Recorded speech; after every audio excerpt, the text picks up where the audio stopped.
जय श्री राम। दोस्तों, जैसा कि आप जानते हैं 2024 का वार्षिक फल हम कवर कर रहे हैं। अब तक हमने मेष, वृषभ, मिथुन, कर्क को कवर कर लिया है। आज हम बात करेंगे सिंह, कन्या, वृश्चिक और तुला की।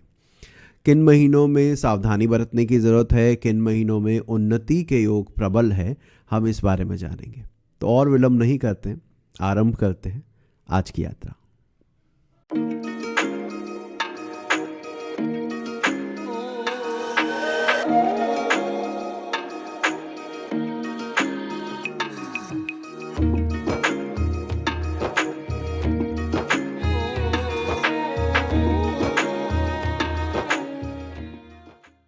शुरुआत करते हैं सिंह राशि से। सिंह राशि में क्या होने वाला है कि इनके अष्टम भाव में पूरे साल राहु महाराज गोचर करेंगे। इतना ही नहीं, इनके पंचम भाव का स्वामी जो बुद्धि जिससे देखी जाती है, बुद्धि का स्वामी भाग्य स्थान में आधे साल रहेगा और उसके बाद वो कर्म स्थान में चला जाएगा। ये योग बड़ा अच्छा है, आपकी बौद्धिक क्षमता अच्छी रहने वाली है। जो छात्र है सिंह लगन वाले, उनको एडवांटेज रहेगी एजुकेशन में और उनका बौद्धिक स्तर अच्छा हो जाएगा, तो ग्रोथ के चांसेस ज़्यादा अच्छे हैं। जो बच्चे पढ़ रहे हैं या जो ऐसे कामों में हैं जहाँ पर बुद्धि का प्रयोग ज़्यादा होता है, उन लोगों को एक एडिशनल फ़ायदा दिखता है इस साल। इसके बाद शनि महाराज इस पूरे साल सप्तम भाव में विराजित रहेंगे। हालांकि वो अपने घर के होंगे, पर इस लगन के लिए वो मित्र नहीं होते। अब इसका क्या अर्थ है? इसका अर्थ ये है कि इस पूरे साल सामने वाला पक्ष आपके ऊपर हावी रहने का प्रयास करेगा। ये सामने वाला पक्ष कौन है? ये सामने वाले पक्ष हैं जिन लोगों के साथ, जो आपके क्लाइंट हैं वो, जो आपके पार्टनर हैं वो, अगर आप जॉब कर रहे हैं तो आपके कंटेम्प्रेरी, आपके साथ में जो काम कर रहे हैं वो लोग, वो प्रयास करेंगे कि आप पर दबाव बनाया जा सके। थोड़ा स्ट्रेस रहेगा उनकी वजह से, और ये बात परिवार पर भी लागू होती है। जीवन साथी के लिए भी यही कहा जाएगा कि थोड़ा उनकी तरफ से प्रेशराइज आप फील कर सकते हैं। वैसे सिंह लगन वाले दबाव में किसी के आते नहीं हैं, आदत नहीं है आप लोगों की, लेकिन फिर भी जब शनि यहाँ से गोचर कर रहा हो, लगन को देख रहा हो, तो ये परेशानी देखने को मिलती है। कुंडली में ऑलरेडी योग हो जहाँ शनि सूर्य को देख रहा हो या शनि लगन को देख रहा हो, तो आपको विशेष इस बारे में सोचने की ज़रूरत है। इसके बाद वर्ष के आरंभ की बात करते हैं। साल शुरू होगा और साल के शुरुआत में आपके पंचम भाव में दो शुभ ग्रह गोचर कर रहे होंगे। क्या बात है! बुद्धि भाव में 2 शुभ ग्रहों का गोचर बुद्धि को भी अच्छा रखता है, और अगर आप किसी प्रेम प्रसंग में हैं तो उनको भी बढ़ाता है। तो वो वैसे भी शुक्र बुध जैसे ग्रह हैं, तो ये कहीं ना कहीं आपकी लाइकिंग्स, आपके शौक बढ़ाने के योग बनाते हैं। ये योग यहीं पर ख़त्म नहीं होता, इसके साथ यहाँ पर मंगल भी चल रहा होगा जो नवम का स्वामी है, और नवम भाव में 5वें घर का स्वामी गुरु बैठा होगा, यानी राशि परिवर्तन है। तो ये योग दोनों त्रिकोण पर असर करेंगे, खाली एक पर नहीं। तो फिलहाल जब ये वीडियो बन रही है तो उस दौरान भी ये योग बना हुआ है। तो मैं यही कहूँगा कि ये साल की शुरुआत में एक अच्छे फेस को इंडिकेट करता है। पंचम के एक्सचेंज को हम बच्चों के लिए, पढ़ाई करने वाले लोगों के लिए बहुत अच्छा देखेंगे। ये तो रही अच्छी बात, लेकिन कुछ चीज़ें और भी हैं जिस पर ध्यान देने की ज़रूरत है। वो क्या? जब साल शुरू होगा मकर संक्रांति के बाद से, हमारे पास सूर्य महाराज छठे घर में गोचर करेंगे, जिसको संघर्षों का भाव कहा जाता है। यानी लग्नेश अगर छठे में गोचर करे तो हम कहते हैं उस समय कंपटीशन, इंटरव्यू वगैरह के लिए तो अच्छा समय है, लेकिन अगर आप एक जॉब में लगे हुए हैं और वहाँ स्थिरता चाहते हैं तो वहाँ पे थोड़ा तनाव हो सकता है। तो इस बात का ध्यान रखें। इसके बाद यही सूर्य शनि के ऊपर से गोचर करेंगे या शनि के साथ गोचर करेंगे। वो भी टाइम पीरियड कुछ खास अच्छा नहीं रहने वाला। ये टाइम रहेगा 15 फरवरी से लगभग 15 मार्च के आसपास का। तो जब वो शनि के साथ गोचर करेंगे तो लगन और लग्नेश दोनों पर शनि का प्रभाव होगा। इस वजह से इस दौरान जो मैंने शुरुआत में कहा कि आपके साथ काम करने वाले, आपके पार्टनर आप पर दबाव बनाने की कोशिश कर सकते हैं। इस बारे में ध्यान रखिएगा। कहानी यहीं ख़त्म नहीं होती है। इसके बाद वो आगे बढ़ेंगे तो सूर्य को राहु का साथ मिलेगा। राहु और सूर्य को मित्र नहीं मानते हैं। जो लोग बिल्कुल ज्योतिष नहीं जानते, उन्होंने भी स्टोरीज तो सुनी होगी कि सूर्य को राहु ग्रहण लगा देता है। इस आधार पर इस टाइम को भी हम बहुत अच्छा नहीं ले सकते हैं और इसमें हम यही कहेंगे कि आप अपना नुकसान कर सकते हैं। आर्थिक कोई लोन, किसी तरह के इन्वेस्टमेंट इस महीने में करने से बचें। ये महीना रहेगा लगभग 15 मार्च से 15 अप्रैल के दौरान। अब जब हमने थोड़ा नेगेटिव बातें कर ही ली है कि भाई ये थोड़ा ध्यान देने की ज़रूरत होगी, लग्नेश का इन भावों में गोचर जॉब के पॉइंट ऑफ व्यू से अच्छा है अगर आप कोई इंटरव्यू वगैरह देने जा रहे हैं तो। अगर आप लीगल प्रोफेशन में, कोई परेशानी नहीं। आप किसी ऐसे प्रोफेशन में हैं जहाँ पर अलग अलग लोगों से बात करके आपकी कमाई होती है, मतलब आप कंपनी के पेरोल पर नहीं है, अलग अलग लोगों से बात करके आपकी कमाई होती है, तो भी ये इतना खराब योग नहीं दिखता है। इसके बाद मार्च में एक चीज़ और होने वाली है कि जो आपका धन भाव है, धन भाव से 6, 7वें, 8वें तीनों में एक एक शुभ ग्रह चल रहा होगा। वो बड़ा अच्छा माना जाता है। ये दिखाता है कि आर्थिक दृष्टिकोण से वो अवधि अच्छी रहेगी। बस आपने किसी को पैसा उधार नहीं देना है, आपने निर्णय नहीं लेना है। परमात्मा अपनी तरफ से दे रहा हो तो आप रखिए, पर आप ज़्यादा इन्वेस्टमेंट के पर्पज़ से या यहाँ दे दूंगा, इसमें लगा दूंगा, फ़ायदा हो जाएगा, उससे थोड़ा बचिएगा, क्योंकि वो टाइम पीरियड इस चीज़ के लिए ख़राब है। मार्च के अंतिम जो भाग रहेगा 15 दिन, उसमें एक और ख़ास बात होने वाली है कि सभी त्रिकोणाधिपति, केंद्राधिपति क्षमा कीजिएगा, यानी इस घर का स्वामी, इसका स्वामी, इसका स्वामी, सब इकट्ठे बैठे होंगे। कहाँ पर? केंद्र में ही। इसको अच्छा माना जाता है। इसको किस लिए अच्छा माना जाता है? अगर आप प्रॉपर्टी बना रहे थे तो प्रॉपर्टी बन के रेडी होने के योग बनेंगे, गाड़ी खरीदने का मन था तो गाड़ी खरीदने के योग बनेंगे। इस तरह के योग इस दौरान बनते दिख रहे हैं, परिवार को लाभ होता दिख रहा है। तो वो एक अच्छी चीज़ है जब सप्तम भाव में शनि, मंगल और शुक्र का गोचर रहेगा। ये कब रहेगा? मार्च के आखिरी 15 दिनों के आसपास। अब आगे बढ़ते हैं। अब अप्रैल से जून के बारे में सुनते हैं, और वो बड़ा अच्छा टाइम रहने वाला है। क्यों? क्योंकि अप्रैल में सूर्य उच्च का हो जाएगा, यानी लगन का स्वामी भाग्य स्थान में उच्च का विराजित होगा, जिसे बहुत अच्छा माना जाता है। उसके बाद अगला महीना रहेगा तो भी ये अपना दिग्बली रहेगा, वो भी बहुत अच्छा माना जाता है। उसके बाद ये लाभ भाव में जाएगा, उसे भी अच्छा माना जाता है। तो ये 3 महीने लगातार बहुत शुभ होने वाले। यहाँ पर एक जनरल क्वेश्चन आ सकता है जो छात्र पूछ सकते हैं, वो ये है कि सर हर साल अप्रैल में, मई में, जून में सन यहीं से ही गुजरता है, कोई भी व्यक्ति हो, तो जिन जिन की भी सिंह लग्न होगा उन सबके लिए तो हर साल ये शुभ होना चाहिए। क्यों? हर साल में मतलब ये महीने शुभ जाने चाहिए। कौन कौन से? अप्रैल का, मई का, जून का। तो इस साल ऐसा क्या खास होने वाला है कि जो हम इसको हाईलाइट करें? जब ये हर साल की ही घटना है तो हम बोल देते हैं कि भैया जो भी सिंह वाला होगा उसका अप्रैल, मई, जून अच्छा जाता होगा। अब यहाँ पर फ़र्क है। क्या फ़र्क है कि इस साल 2024 में जब सूर्य यहाँ से गोचर करेगा तो वो केवल और केवल शुभ ग्रहों के साथ ही गोचर कर रहा होगा, कोई पापी ग्रह वहाँ नहीं बैठा है। मैं दोबारा दोहराता हूँ, उस दौरान वो जब यात्रा करेगा वो शुक्र के साथ होगा, वो बुध के साथ होगा, वो गुरु के साथ होगा। ये सारी चीज़ें इंडिकेट करती है कि आपकी योग्यता तो डेफिनेटली हाई रहेगी अप्रैल, मई, जून में, लेकिन उसके साथ साथ आपको सहयोग भी मिल रहा है लोगों का। लोग आके आपको गाइड कर रहे हैं, आपको संदेश दे रहे हैं कि भाई ये वाला काम कर लो, इससे फ़ायदा है, या ये वाले रास्ते पर जाओ, इससे आपको एडवांटेज रहेगा, कुछ आपको लाभ मिल सकता है। तो इस बारे में ध्यान रखिए और इन 3 महीनों का सदुपयोग कीजिए। उस दौरान अगर कुछ नया प्लान करते हैं तो आपको फ़ायदा रहेगा। इसके बाद आते हैं जून में। जून में क्या होने वाला है कि 4 ग्रहों की युति दशम भाव में होगी, उसको भी बहुत अच्छा माना जाता है। दशम भाव में ज़्यादा ग्रहों का जमावड़ा होना ये दिखाता है कि आपकी सत्ता, आपको लोग पहचानेंगे, आपके बारे में ओपिनियन अच्छी हो जाएगी, आपकी गुडविल क्रिएट होगी, तो उस आधार पर भी इसको शुभ लिया जाता है। इसके बाद आते हैं जून के अंत में लाभ भाव में कर्म भाव का स्वामी, दोबारा दोहराता हूँ, जून के अंत में लाभ भाव में कर्म के स्वामी और लाभ के स्वामी की युति होगी, यानी यहाँ पर शुक्र और बुध इकट्ठे हो जाएंगे। कब? जून में। ये 2 शुभ ग्रह हैं।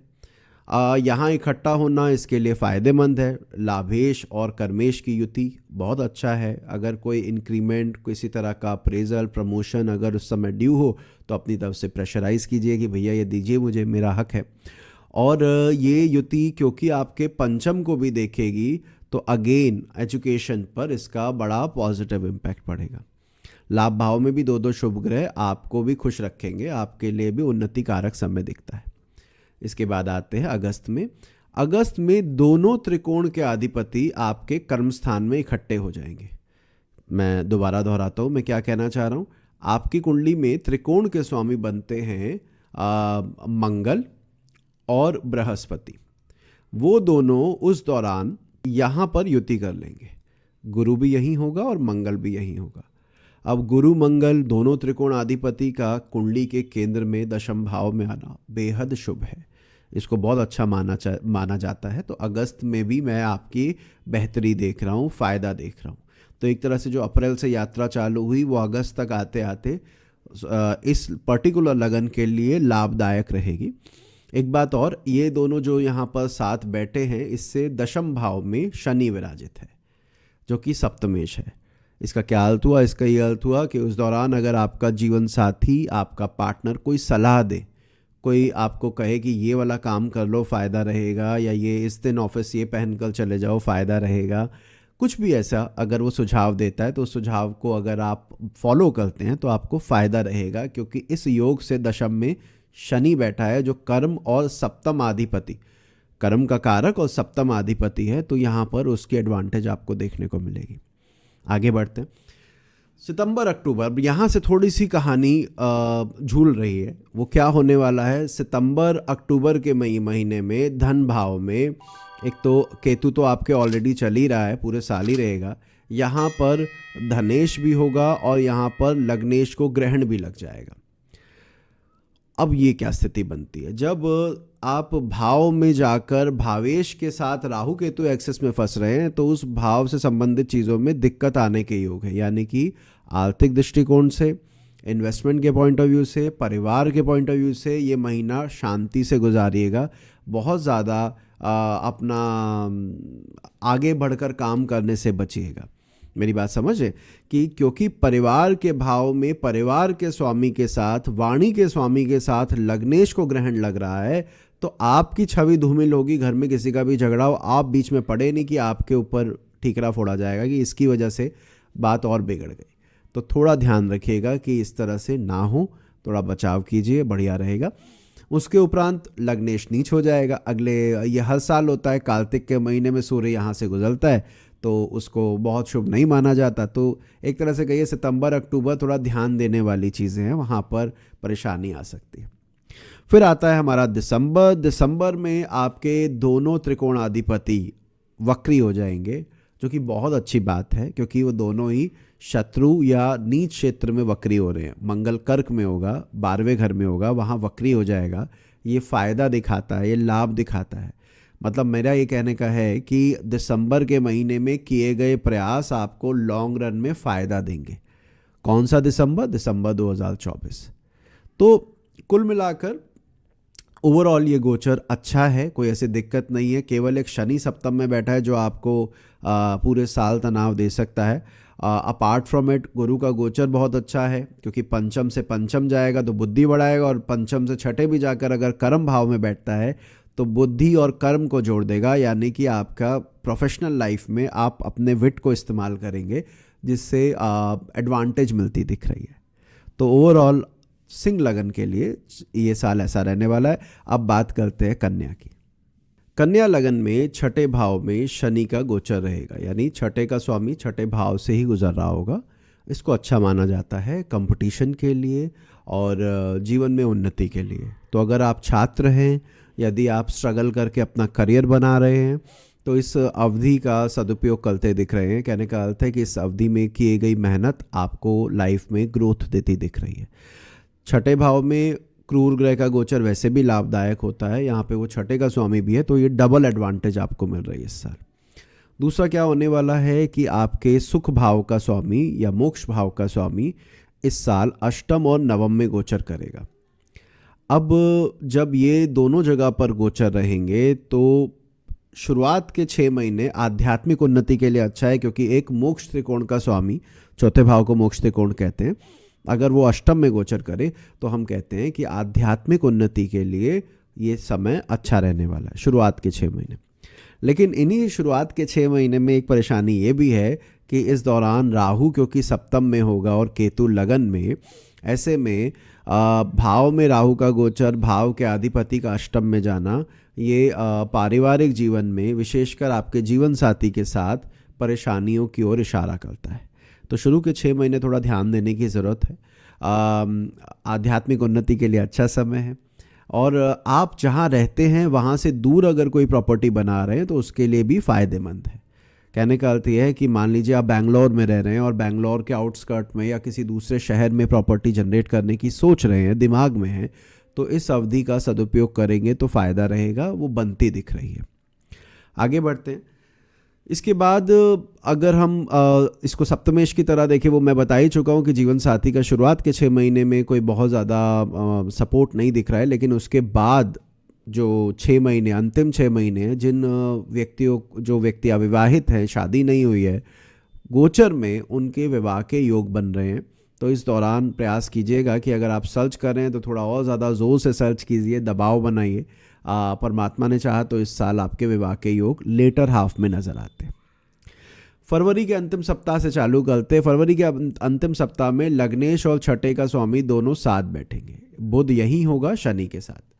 देखिए, जब शनि बुध की युति होती है, जैसा कि क्षमा कीजिएगा,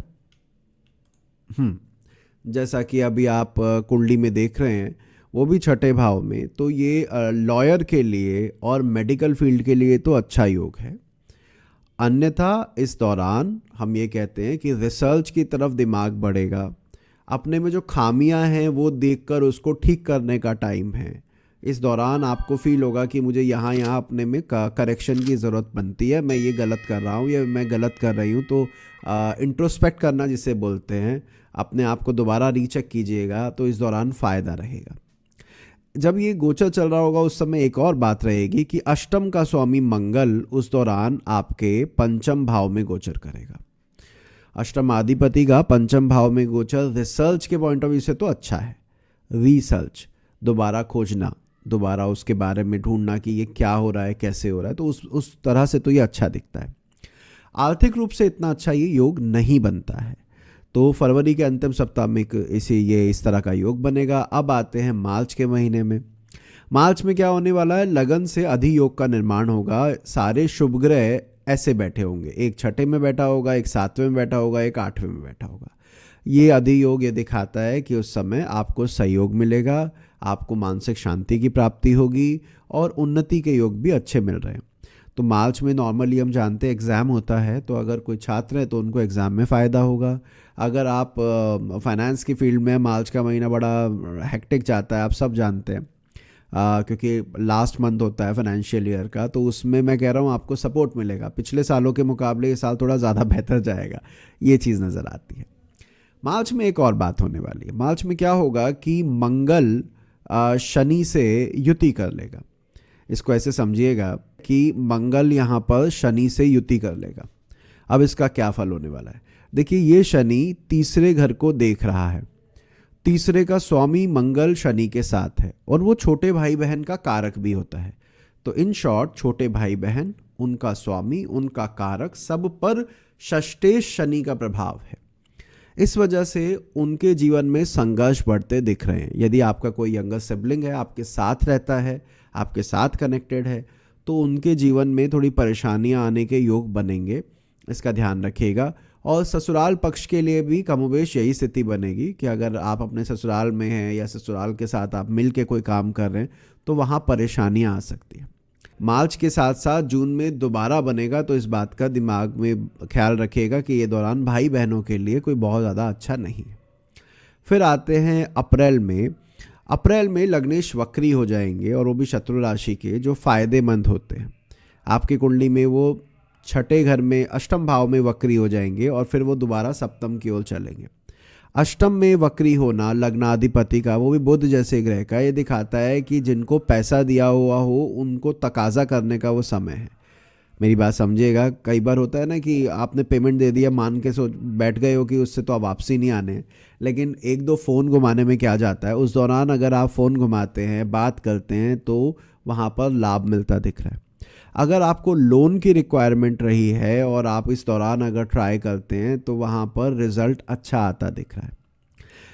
मार्च में आपका लग्नेश नीच का रहेगा और राहु से भी युति करेगा, तो एक बात का ध्यान रखना, सप्तम में नीच होकर राहु से युति करना ये दिखाता है कि सामने वाले पर विश्वास नहीं करना।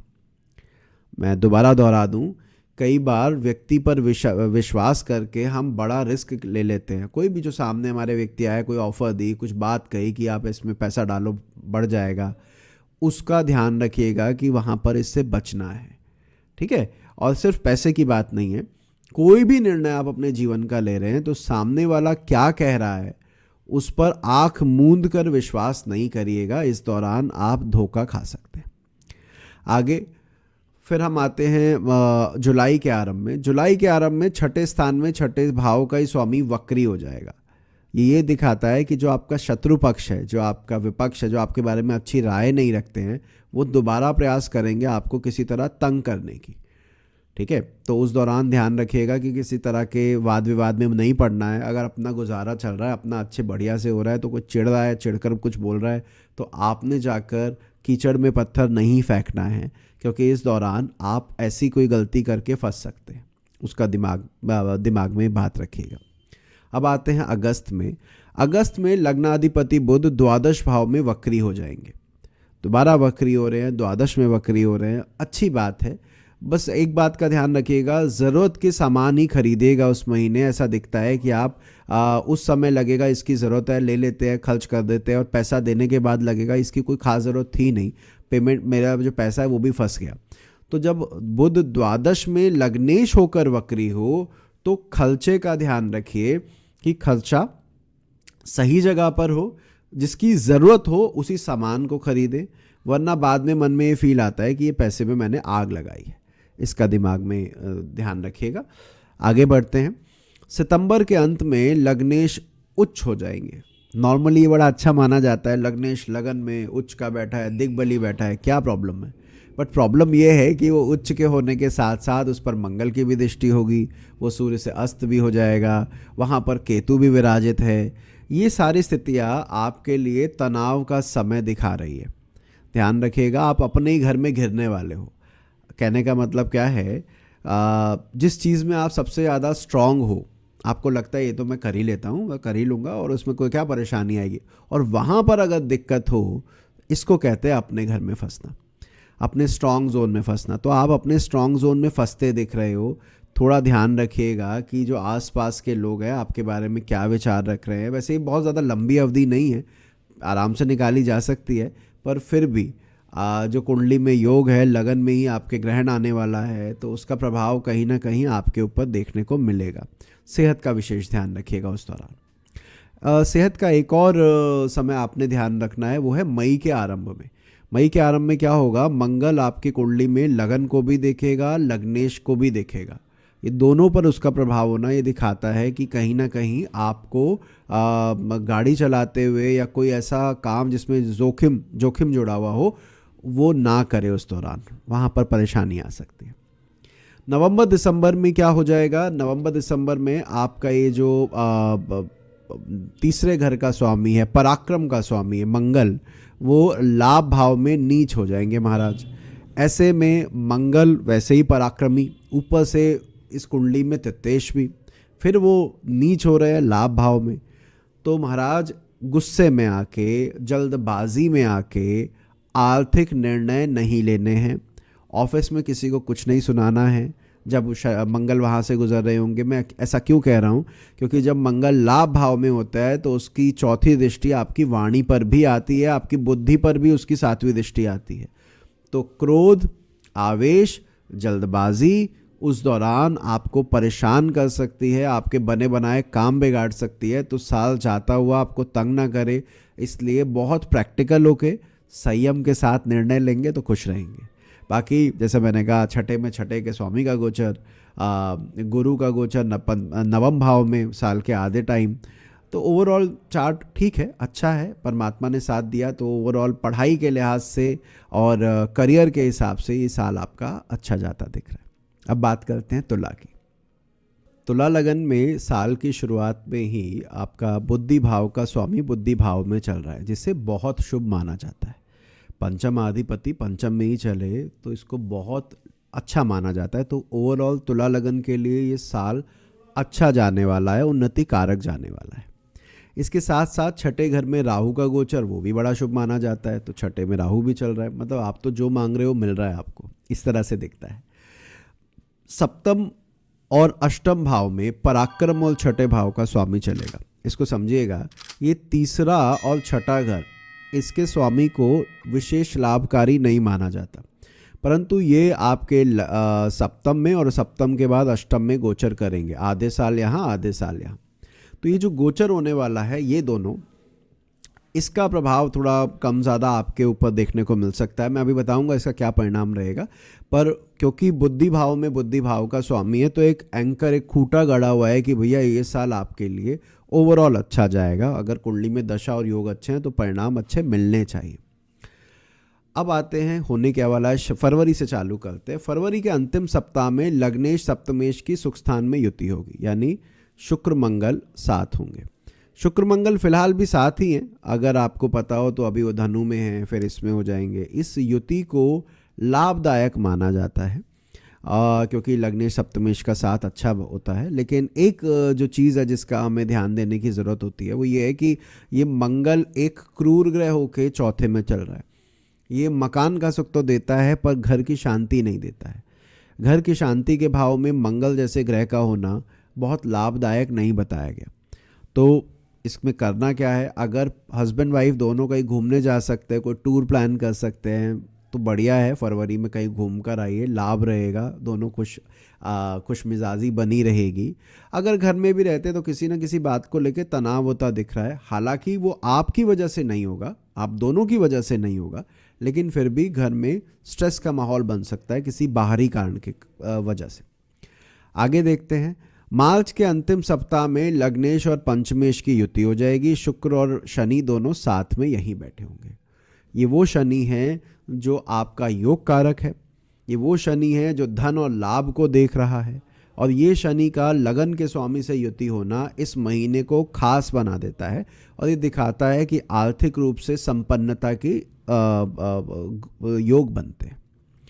एक और बात, इस दौरान अपने पार्टनर से ज़्यादा ऊंची आवाज़ में बात मत करिएगा। यदि आपकी लव मैरिज हुई है तो विशेषकर इस दौरान आपकी बातचीत करने का ढंग, आपके अपने पार्टनर को समझाने का ढंग, अगर उसमें थोड़ी उग्रता आती है तो दोनों में तनाव रह सकता है, इसका ध्यान रखिए। लगभग पूरे अप्रैल लग्नेश उच्च का हो जाएगा। इस कुंडली में शुक्र राहु की युति होगी छठे में, और शुक्र पूरे अप्रैल लगभग यहीं पर गोचर करने वाला है। कोई और ग्रह होता छठे घर में गोचर करता तो हम कहते हैं अरे महाराज ये क्या हो गया, छठे में राहु के साथ गोचर हो रहा है, बड़ा दिक्कत है। पर शुक्र इकलौता ऐसा ग्रह है जो छठे में जाके ज़्यादा प्रभाव उस पर नहीं आता है अगर वो लग्नेश हो तो। आप अगर ध्यान से देखेंगे तो दोनों लगन ले लीजिए शुक्र के, तुला भी और वृषभ भी, दोनों में छठे में या तो स्वराशि का हो जाता है, अपनी मूल त्रिकोण राशि का हो जाता है, या फिर वो उच्च का हो जाता है। तो इस आधार पर इतना बुरा समय नहीं है। बस इस अवधि में दंभ में आके अपने गर्व में आके किसी को कुछ सुना मत दीजिएगा, क्योंकि जब अच्छा वक्त चल रहा होता है तो दूसरे को बोलते वक्त अपने वाणी पर, अपने वचनों पर ध्यान देने की ज़्यादा ज़रूरत होती है। तो वो एक चीज़ है जिसको हमें ध्यान में रखना है। इसके अलावा कोई ऐसी परेशानी नहीं। इस दौरान बुद्धि भाव का स्वामी भी अच्छा चलने वाला है, तो ये दिखता है कोई मैनिपुलेशन, कोई प्लॉटिंग, कोई प्लानिंग, किसी चीज़ को समझाना हो दूसरे को, तो उसमें आप ज़्यादा अच्छे से कर सकते हैं। तो अगर आप किसी ऐसे बिजनेस में हैं जहाँ पे सामने क्लाइंट को प्रेजेंटेशन देनी होती है, क्लाइंट के साथ बैठकर नेगोशिएशन करनी होती है, तो ये महीने बड़े अच्छे जाएंगे। वैसे भी आप इसमें अच्छे ही होते हो तुला वाले, लेकिन इस दौरान और अच्छा आप कर पाएंगे। आगे बढ़ते हैं। मई के अंतिम सप्ताह में लग्नेश अष्टम भाव में और त्रिशदाय अधिपतियों के साथ होगा। अष्टम भाव में शुक्र का गोचर होगा, साथ में गुरु वहीं विराजित होगा और सूर्य भी वहीं होगा। तो ऐसे में त्रिशदाय अधिपति होते हैं 3, 6, 11 के स्वामी। तो तीसरे, छठे और 11वें तीनों के स्वामी लग्नेश के साथ होंगे, वो भी अष्टम भाव में साथ होंगे। इस दौरान आपको शांत रहना है, जल का सेवन अधिक कीजिएगा। हो सके तो अपने घर में फूल वगैरह, ऐसा प्लांट जिसमें फूल आते हो वो लगे हुए हो तो बेहतर है। और जिस तरह का ये योग बन रहा है वो ये दिखाता है कि सेहत के लिए ये समय बहुत अच्छा नहीं रहेगा, आपने उस बात का ध्यान रखना है। तो ये महीना थोड़ा सा चिंताजनक जा सकता है, तो आप अपना उसी अकॉर्डिंग अपना आगे का प्लान रखिएगा। जुलाई के आरंभ में बात करें तो पंचमेश पंचम स्थान में वक्री हो जाएंगे। वैसे तो पंचमेश का वक्री होना अच्छा होता है, लेकिन बुद्धि भाव में ही बैठकर वक्री होना तो ओवर थिंकिंग को ये इंडिकेट करता है। ज़्यादा सोचने लगोगे, ज़्यादा दिमाग चलाओगे, उसे जो चीज़ सिंपल तरीके से हो सकती है उसको भी बिगाड़ सकते हो। तो ज़्यादा परफेक्शन के चक्कर में मत जाइएगा कि इसको और कितना अच्छा करें, क्या इसमें और डाल दें जिससे बेहतर हो जाएगा। तो वो अगर आप कोशिश करेंगे तो नुकसान हो जाएगा, इस बात का ध्यान रखिए। आगे बढ़ते हैं। इसके बाद सितंबर में आते हैं। सितंबर से पहले अगस्त में भी, अगस्त में तीनों त्रिकोण के अधिपति यानी शुक्र, बुध और शनि आपने सामने बैठे होंगे, समसप्तक होंगे, लाभ भाव में होंगे। शनि महाराज यही होंगे कुंभ राशि में। इसको बेहद शुभ माना जाता है। वैसे तो ये अवधि बहुत लंबी है नहीं, लेकिन फिर भी कोई बड़ी डील हो, कोई घर की डील हो, कोई ऐसा काम हो जो जीवन में कभी कभी कर किया जाता है, तो अगर आप जिन जिन की भी तुला लगन है, शनि की, शुक्र की, बुध की, तीनों में से किसी भी ग्रह की दशा हो, तो उस महीने प्रयास कीजिएगा कि उस बड़े काम की नींव रखी जा सके तो रखिए, या एग्जीक्यूशन हो सके तो वो भी कर दीजिए, कोई नुकसान नहीं है। अब आते हैं सितंबर में। सितंबर में लग्नेश महाराज शुक्र द्वादश भाव में नीच हो जाएंगे, और केवल नीच नहीं होंगे, केतु के साथ भी होंगे। ये परेशानी का कारण दिखता है, भोग में कमी को दिखाता है। चिंता का विषय ये है कि आप खुद जानबूझ के भोग नहीं छोड़ रहे हैं, आपसे चीज़ें छीन ली जाएंगी। जैसे माँ बाप बच्चे की भलाई के लिए कई बार उससे उसके मनपसंद सामान ले लेते हैं, उसी प्रकार शुक्र केतु जब द्वादश में चल रहा होगा तो आपको इस बात का ध्यान रखना है कि भोग से की प्रवृत्ति आपसे दूर हो जाएगी, इसको दिमाग में रखिएगा। और किसी तरह के अनैतिक चीज़ों से बचिएगा, ज़्यादा ड्रिंकिंग से बचिएगा। अगर आपको शराब का शौक़ है तो ना ही पिए तो अच्छा है, लेकिन अगर शौक़ है तो भी मैं कहूँगा कि इस दौरान आपको उसका नुकसान हो सकता है। आगे बढ़ते हैं। सितंबर में लग्नेश नीच अवस्था में केतु के साथ, वो लग्नेश की युति, और तो ये कुछ खास अच्छा है नहीं। इसमें एक खास बात यह है कि उस दौरान मंगल जो है वो शुक्र केतु से दशम में चल रहा होगा। अब ये 10वें घर को हम क्यों देख रहे हैं? शुक्र केतु तो छठे में है, उसके बारे में बात करो। ये 12वें घर में चल रहा है, छठी राशि में चल रहा है, तो आप मंगल पे क्यों आ रहे हैं? मंगल पर इसलिए आ रहे हैं क्योंकि एक तो मंगल चौथे दृष्टि से इस योग को देखता है, दूसरा 10वें घर में बैठा ग्रह प्रभाव देता है कि मेरी वजह से दिक्कत आएगी। तो देखिए, मंगल सप्तमेश है इस कुंडली में, और धन भाव का परिवार का स्वामी है।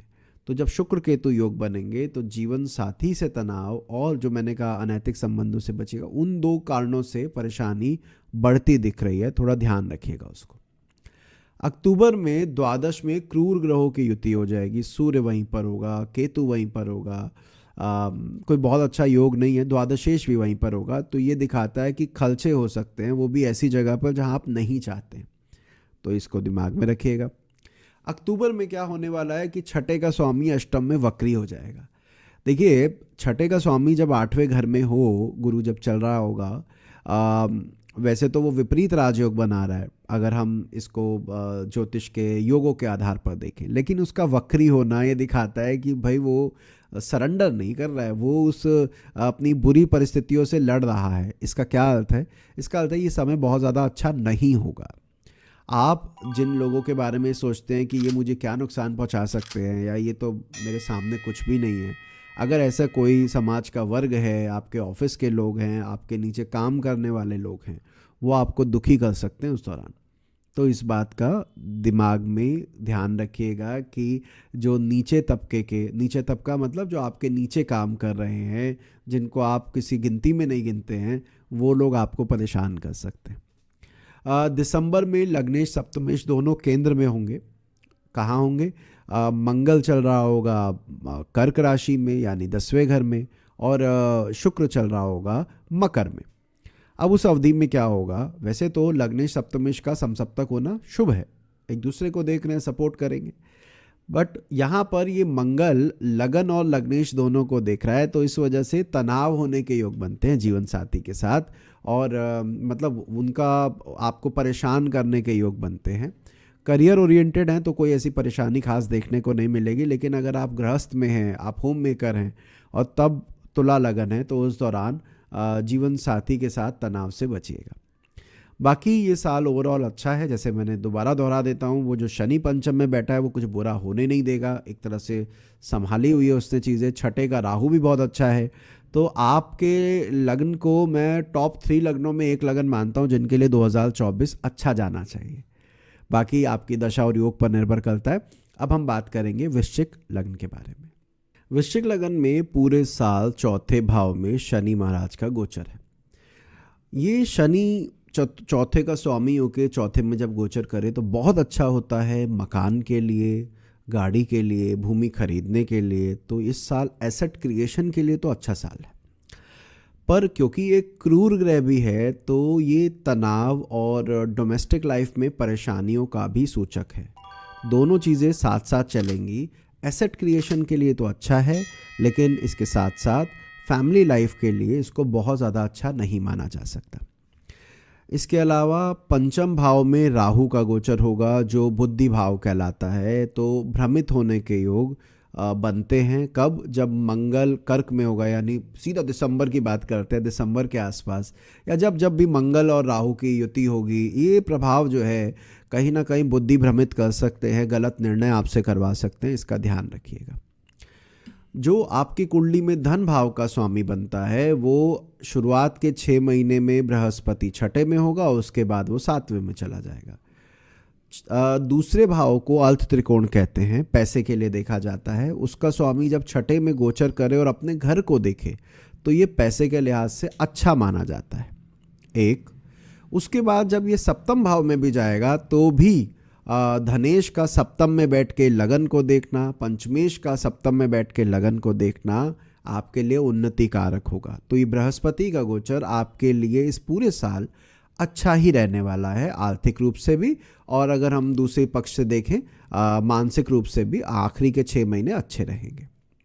अब आते हैं लग्नेश शुरुआत कैसे करेंगे। तो भाई लग्नेश की शुरुआत इस साल धनु और मकर में होने वाली है, यानी पहले मित्र क्षेत्री अग्नि तत्व ग्रह अग्नि तत्व राशि में और फिर उच्च का।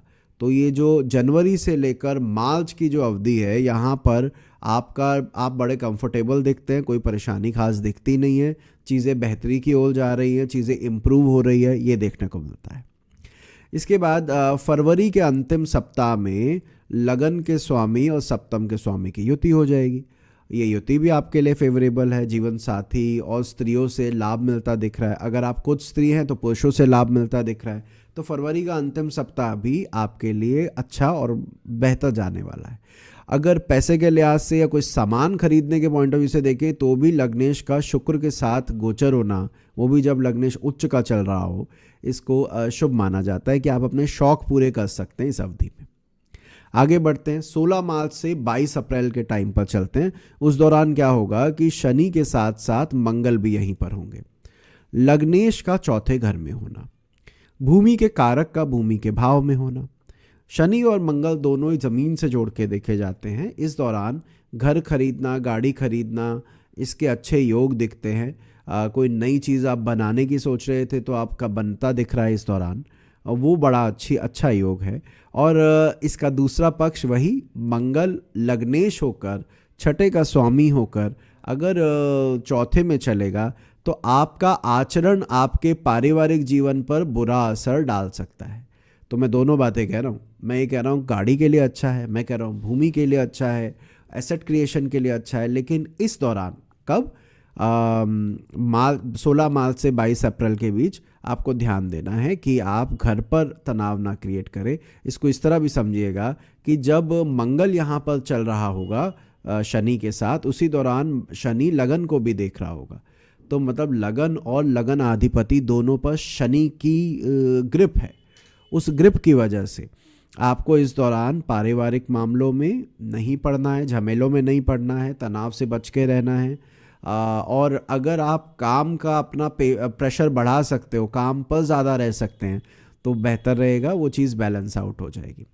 उसी मार्च के महीने में एक अच्छी बात ये भी है कि लाभ भाव पर शुभ ग्रहों का प्रभाव होगा, उससे छठे सातवें आठवें शुभ ग्रह गोचर कर रहे होंगे। जब ये गोचर है तो पैसे के लिहाज से अच्छा है, काम धंधे के हिसाब से अच्छा, वहाँ पे ध्यान देते हैं, वहाँ से कुछ बनाते हैं, तो उस तरफ ध्यान रखिएगा, फायदा रहेगा। मार्च में एक और बात होने वाली है कि शुक्र शनि और मंगल का योग यहाँ पर हो जाएगा, यानी लगन का स्वामी, सप्तम का स्वामी और शनि तीनों इकट्ठे चल रहे होंगे। वो दिखाता है कि बाहरी कारणों से आपके और आपके जीवन साथी के बीच, आपके और आपके बिजनेस पार्टनर के बीच, आपके और आपके क्लाइंट के बीच तनाव होने के योग है।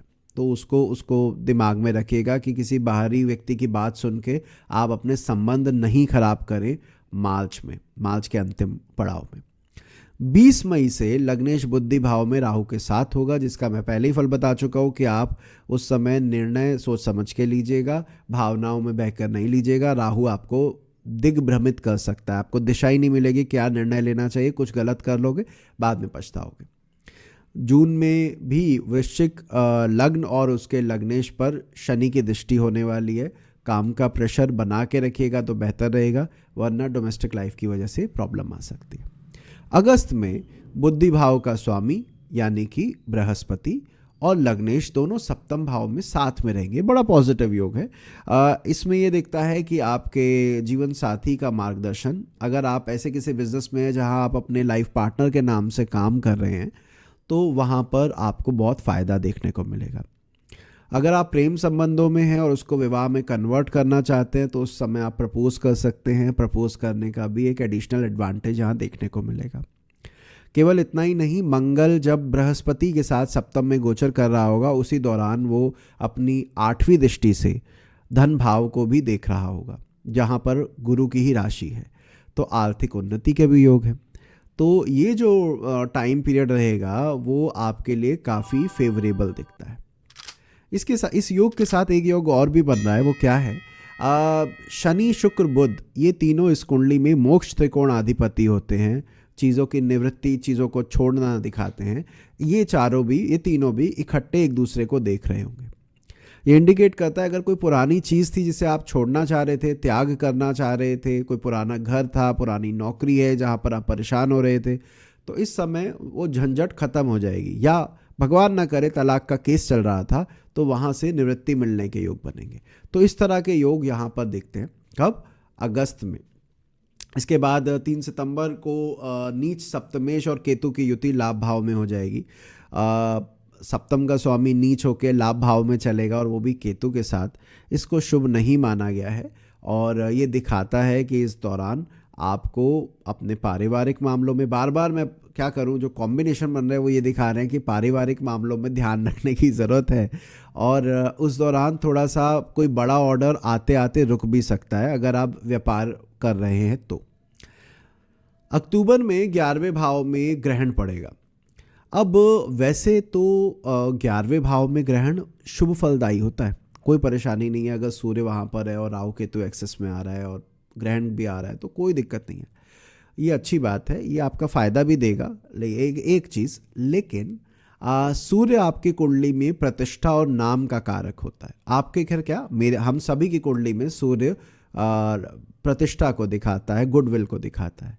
आपकी कुंडली में तो 10th लॉर्ड भी है, दशम भाव का स्वामी भी है, ऐसे में वो ज़्यादा दिखाता है कि इसकी इमेज और जो लोगों के बीच में नाम बना हुआ है वो हम सूर्य से देखेंगे। वो सूर्य अगर 11वें घर में राहु केतु एक्सेस में आ रहा है तो वो थोड़ा छवि धूमिल कर सकता है आपकी, इसका ध्यान रखिएगा। अपार्ट फ्रॉम इट कोई फाइनेंशियल लॉस होता नहीं दिख रहा है, कोई नुकसान होता नहीं दिख रहा है, केवल छवि आपकी ख़राब हो सकती है। तो मेंटली प्रिपेयर रहिएगा अगर इस तरह की स्थिति हो कि आप उसका प्रभाव आपके ऊपर कम से कम आए। आगे बढ़ते हैं। पूरे वर्ष लग्नेश मार्गी रहेगा, अंत में जाके वक्री होगा दिसंबर में कभी, और वो भी नीच का होकर वक्री होगा, तो कोई टेंशन नहीं है। ओवरऑल ये साल आपके लिए बेहतर फल लेकर आ रहा है। इतना ही नहीं, वर्ष के अंतिम दिनों में लग्नेश भी वक्री हो जाएगा, पंचमेश भी वक्री हो जाएगा। दोनों का वक्रत्व आपकी ग्रोथ दिखा रहा है, आपके प्रयासों में सफलता दिखा रहा है। उस दौरान जो भी आप अपने मन से निर्णय लेकर उस पर काम करने का प्रयास करेंगे, हो सकता है रुकावट आए क्योंकि वक्रत्व है, लेकिन वो रुकावट के बावजूद काम बन जाएगा। तो साल का अंतिम भाग आपके प्रयासों में थोड़ी मेहनत के बाद सफलता को दर्शाता है। तो ये वृश्चिक लगन की बात है। आशा करता हूँ आपको ये सीरीज़ अच्छी लग रही हो, ये श्रृंखला अच्छी लग रही हो। हाँ, मुझे पता है वीडियो थोड़े लेट हो जाते हैं, लेकिन अब तो आपको भी आदत हो गई होगी। मैं पढ़ रहा था, एक वीडियो के नीचे कमेंट आया था कि सर ये साल ख़त्म होते होते तक तो आप मीन लगन करवा ही दोगे। तो अब बात तो सही कह रहे हैं, अगर केवल मेरे ऊपर छोड़ दिया जाए तो साल अंत तक ही ये काम होता है। लेकिन फिर भी मुझे पता है कि ये जितना जल्दी बन जाएगा सभी को फ़ायदा होने वाला है, मुझे भी फ़ायदा रहेगा कि आपको बताने के बाद मैं भी निश्चिंत हो जाऊंगा कि मेरे एंड से कंटेंट जा चुका है। अगर ये वीडियो आपको अच्छा लगा हो तो लाइक करना मत भूलिएगा, कमेंट में बताइएगा आपको कैसा लगा कैसा नहीं। और परमात्मा ने चाहा तो जल्दी ही इसके अगले भाग के साथ मिलते हैं और इसको कंप्लीट करते हैं। अपना ध्यान रखिएगा। जय श्री राम।